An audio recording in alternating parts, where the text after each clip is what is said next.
अरहं सम्मा सम्बुद्धो भगवा बुद्ध भगवन्तं अभिवादेमि।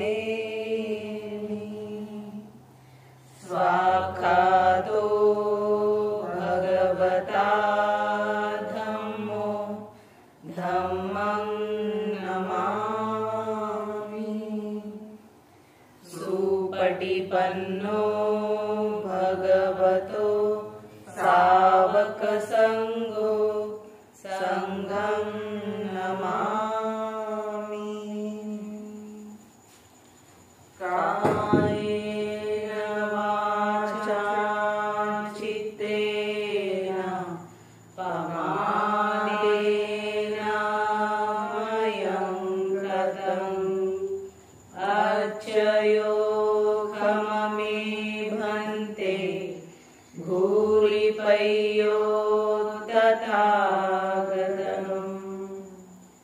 ओकासवन्दामि अय्या द्वारतयेनं कतं सबं अपराधं क्षमतु मे अय्या। द्वितीयाम्पि ओकासवन्दामि अय्या द्वारतयेनं कतं सबं अपराधं क्षमतु मे अय्या। तृतीयाम्पि ओकासवन्दामि अय्या द्वारतयेनं कतं सबं अपराधं क्षमतु मे अय्या। ओकास अहम् अय्या त्रिसरणेनं सदिं अष्टाङ्गसमनागतम्। उपोषतशीलं धम्मं याचामि। अनुगं कृत्वा शीलं देत मे अय्या। द्वितीयाम्पि ओकास अहम् अय्या त्रिसरणेनं सदिं अष्टाङ्गसमनागतम्। उपोषतशीलं धम्मं याचामि। अनुगं कृत्वा शीलं देत मे अय्या। तृतीयाम्पि ओकास अहम् अय्या त्रिसरणेनं सदिं अष्टाङ्गसमनागतम्। उपोषतशीलं धम्मं याचामि। अनुगं कृत्वा शीलं देत मे अय्या। यमहं वदामि तं वदेत्।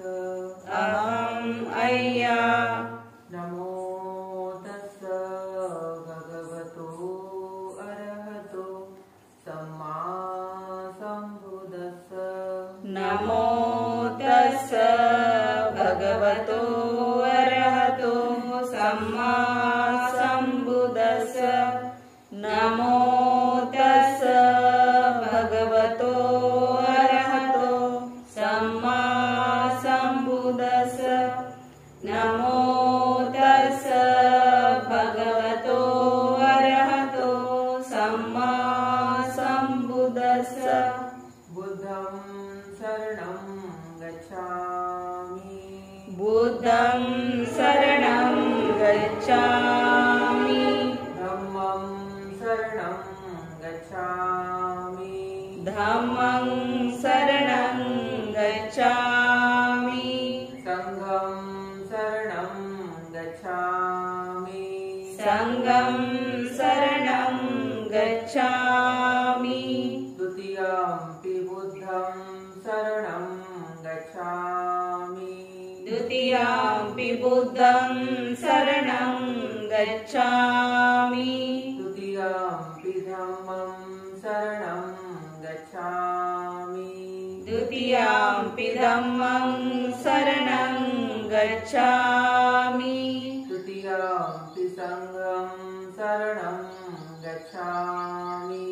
द्वितीयाम्पि संघं शरणं गच्छामि तृतीयाम्पि बुद्धं शरणं गच्छामि तृतीयाम्पि बुद्धं शरणं गच्छामि तृतीयाम्पि धम्मं शरणं गच्छामि तृतीयाम्पि धम्मं शरणं गच्छामि तृतीयाम्पि संघं शरणं गच्छामि तृतीयाम्पि संघं शरणं गच्छामि शरणागमनं सम्पूर्णम् अहमय्या पानातिपाता वैरमणि सिक्खापदं समादियामि पाणातिपाता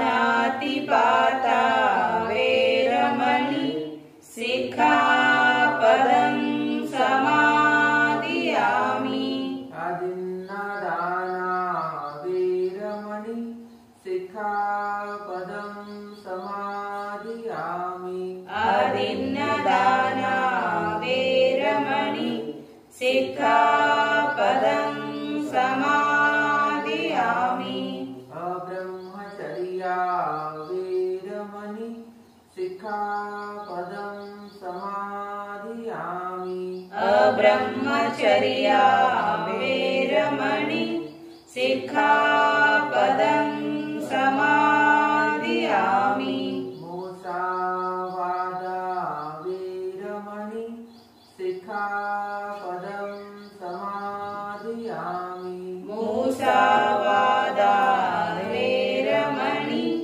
सिक्खापदं समादियामि सुरामेरयमज्जपमादठाना वैरमणि सिक्खापदं समादियामि सुरामेरय अजपमादठाना वैरमणि सिक्खापदं समादियामि विकालभोजना वैरमणि सिक्खापदं समादियामि विकालभोजना वैरमणि सिक्खापदं समादियामि नच्चगीतवादितविसुखदर्शना मालागन्धविलेपनधारणमण्डन विभूषणठाना वैरमणि सिक्खापदं समादियामि नच्चगीतवादितविसुखदर्शना मालागन्धविलेपनधारणमण्डन विभूषणठाना वैरमणि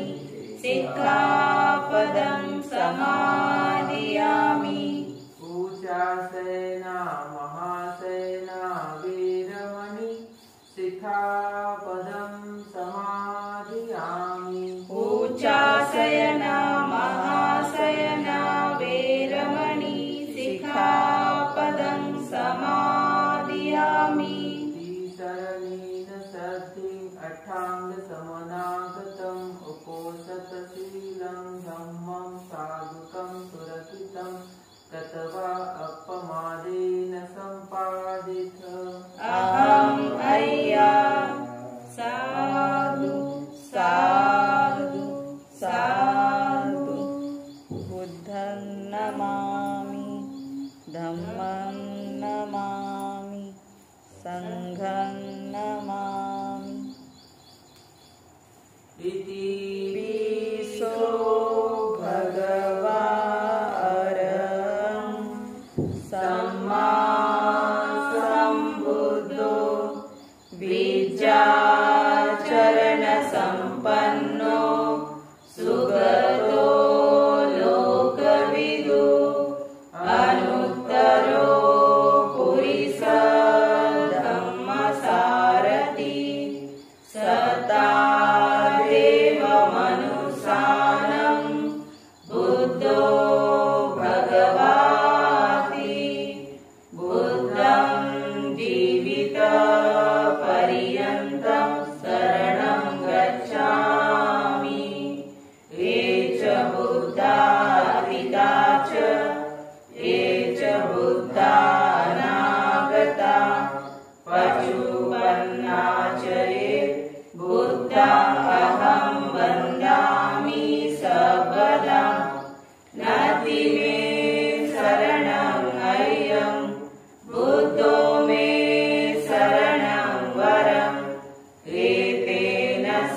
सच्चवचेन होतु मे जयमङ्गलम् उत्तमङ्गेन वन्देऽहं पादपंसुवरुत्तमम् बुद्धेयो खलितो दोषो बुद्धो खमतु तं ममम् यं किञ्चिरतनमलोके विज्जति विविधावतु रतनं बुद्धसमानाति तस्मासोऽपि भवन्तु मे यो सन्निसिन्नो वरबोधिमूले मारं ससेना महादीविजेद्वा सम्बोधिमागच्छ अनन्तयानो लोकोत्तमोत्तं प्रणमामि बुद्धम् स्वाहातो भगवता धम्मो सन्दिट्ठिको अकारिको यहि पस्सिकोपनायिको पश्चतं वेदितव्यो विनुमिति धम्मं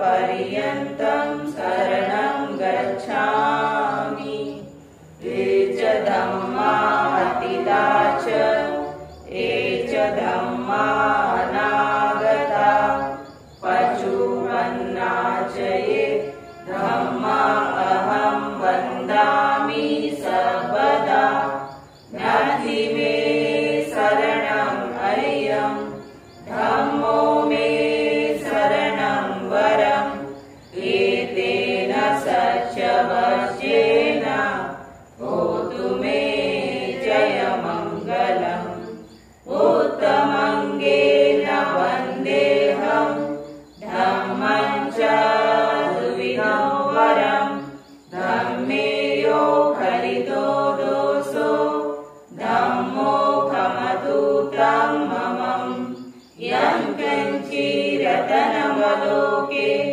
विज्जति विविधावतु रतनं धम्मसमानाति तस्मासोऽपि भवन्तु मे अष्टाङ्गिको हरियवतो जनानां मोक्षप्रवेशो उजितो वमको धम्मं अयं सन्तिकरो पणितो नियाणिको तं प्रणमामि धम्मम् सुपटिपन्नो भगवतो सावकसङ्घो उजपटिपन्नो भगवतो सावकसङ्घो न्यायपटिपन्नो भगवतो सावकसङ्घो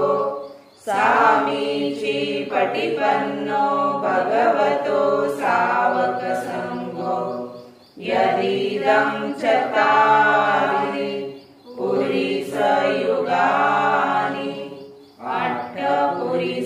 अष्टपुरिसपुग्गला एष भगवतो सावकसङ्घो आहुनेयो पाहुनेयो दक्षिणेयो अञ्जलिकरणीयो अनुत्तरं पुण्यं खेतं लोकसाति सङ्गं जीवितपर्यन्तं शरणं गच्छामि ये च सङ्गातिता च ये च सङ्गानागता पशुपन्ना च ये सङ्गा अहं वन्दामि सर्वदा नद्धि मे शरणम् अयं सङ्घो मे शरणं वरम् एतेन सच्चवचेन होतु मे जयमङ्गलम् उत्तम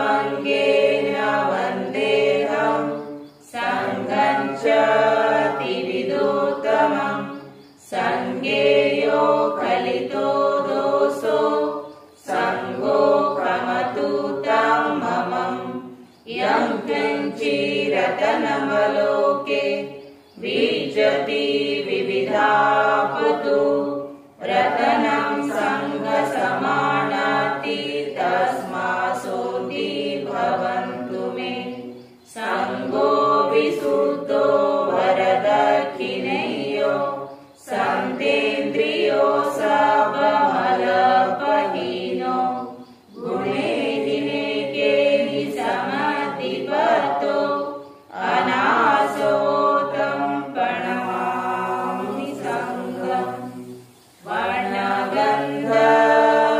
वर्णगन्धगुणोपेतं एतं कुसुमसन्तति पूजयामि मुनिन्दस श्रीपाद सरोरुहे पूजेमि बुद्धं कुसुमेन नेन पुण्येन मेतेन लभामि मोक्षम् उफं मिलायति यदा इदं मे कायो तथायासि विनाशभावं घनसारपतितेन दीपेन तमदंसिना त्रिलोकदीपं सम्बुद्धं पूजयामि तमोनुदं सुगन्धिकाय वदनम् अनन्तगुणगन्धिना सुगन्धिनाहं गन्धेन पूजयामि तथागतं बुद्धं धम्मं च सङ्घं सुगततनुभव धातु गपे लङ्काय जम्बुदीपे त्रिदशपुरवरे नागलोके चतुपे सर्वे बुद्धस्सबिम्बे सकलदशदिशे केशलोमादिधातु वन्दे सर्वे विबुद्धं दशबलतनुजं बोधिचेतियं नमामि वन्दामि चेतियं सर्वं सपठाने सुप्रतिष्ठितं शारीरिकधातु महाबोधि बुद्धरूपं सकलं सदा रसमूले निसिन्नो वा सपारि विजयं हता पतो सपैकं सत्ता वन्दे तं बोधिपादपम् इमे ते महाबोधि लोकनाथेन पूजितम् अहं पिते नमस्सामि बोधिराजा नमस्तुते बोधिराजा नमस्तुते बोधिराजा नमस्तुते साधु साधु साधु बुद्धं नमामि धम्मं नमामि संघं नमामि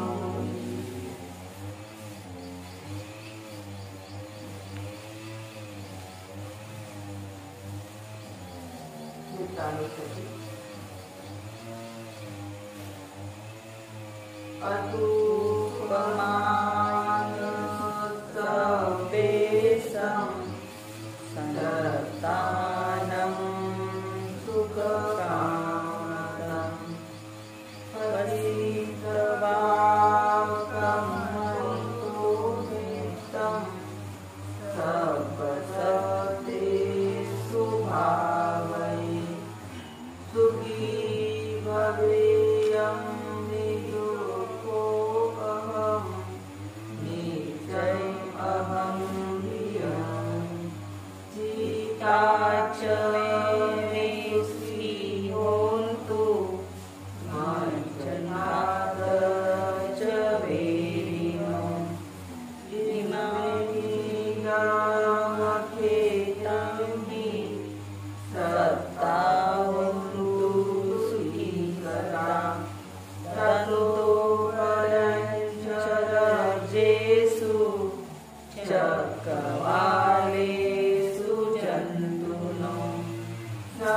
सन्तु